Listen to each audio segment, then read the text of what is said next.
رحیم بیان بادشاہ ابرہ ملعون و مردود کا تواریخ کے حوالے سے معلوم ہوتا ہے کہ ابرہ بادشاہ حاکم ولایت یمن کا تھا۔ اس نے کہا تھا کہ ہر سال اطراف و جوانب سے لوگ مکہ معظمہ کی زیارت کو جاتے ہیں، تو اس نے ملعون نے حسد سے اپنے دل میں بویا ہوا ایک اور مکان نمونہ کعبے کے بنا کر اس کا نام بھی کعبہ رکھا، اور وہ یہ چاہتا تھا کہ خلق اللہ کو بیت اللہ کے حج سے باز رکھے۔ اپنے بنائے ہوئے مکان میں جو نمونہ بیت اللہ کے بنایا تھا سب کو لا کر اس کا حج کرائے۔ ہر چند اس نے اپنی جہد بے فائدہ اور کوشش بیہودہ کی کہ خانہ مذکورہ کو بیت اللہ قرار دے، لیکن یہ صورت پذیرائی نہ ہوئی۔ ناچار ہو کر پھر اس نے بیت اللہ کو مسمار کرنے کا ارادہ کیا۔ ان ایام میں ایک شخص قریشی وہاں گیا اور اس بنائے ہوئے کعبے کا خادم ہوا۔ اس نے ایک شب فرصت پا کر اسی گھر میں غائط و بول کیا اور جو کچھ مال و اسباب پایا لے کر چلا گیا۔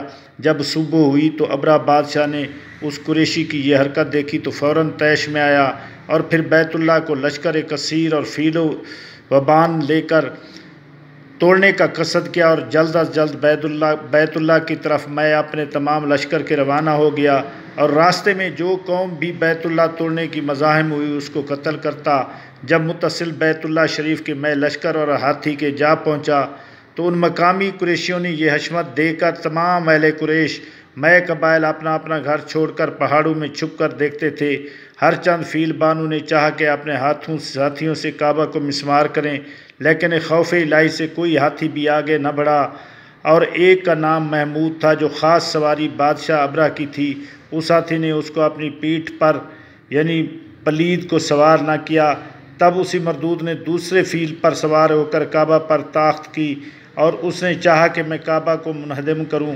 اتنے میں ہزاروں کی تعداد میں پرند ابابیل بحکم رب جلیل تین تین کنکریاں مثل دانہ مسور کے ایک ان کے منہ میں اور ایک ایک پنجوں میں لے کر آئیں، اور سب اصحاب فیل پر اور گھوڑوں پر شتر پر مثل گولہ بندوق کے مارنے لگیں۔ ایک ایک کنکری ہر سوار کے سر سے گھس کر نیچے سے نکل گئی، اور بعض سوار کے پشت سے گھس کر پیٹ سے باہر ہوئی۔ ایک ہی پل میں خداوند قدوس نے سب کو جہنم رسید کیا، اور بادشاہ ابرہ پلید یہ حال دے کر بھاگا۔ اپنے گھر میں جا کر لوگوں سے حال بیان کر رہا تھا کہ اتنے میں خدا کی مرضی سے ایک ابابیل اس مردود کے پاس گئی۔ اس نے لوگوں کو دیکھا کہ اس قسم کے جانور پرند تھے۔ یہ کہتے ہی بادشاہ کے سر پر ایک کنکر مار وہاں اس مردود کو واصل جہنم کیا۔ ایک روایت میں ہے کہ ہر پتھر پر نام اس شخص کا لکھا ہوا تھا کہ جس پتھر پر وہ مارا گیا، اور اللہ تعالیٰ نے سورہ فیل میں اس کا بیان فرمایا ہے۔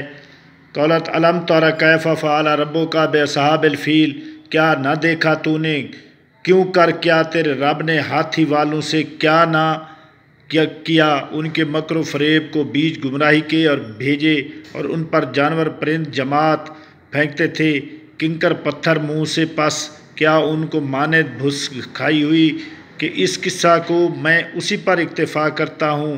واللہ اعلم بالصواب۔ اللہم صلی علی محمد و آل محمد وعجل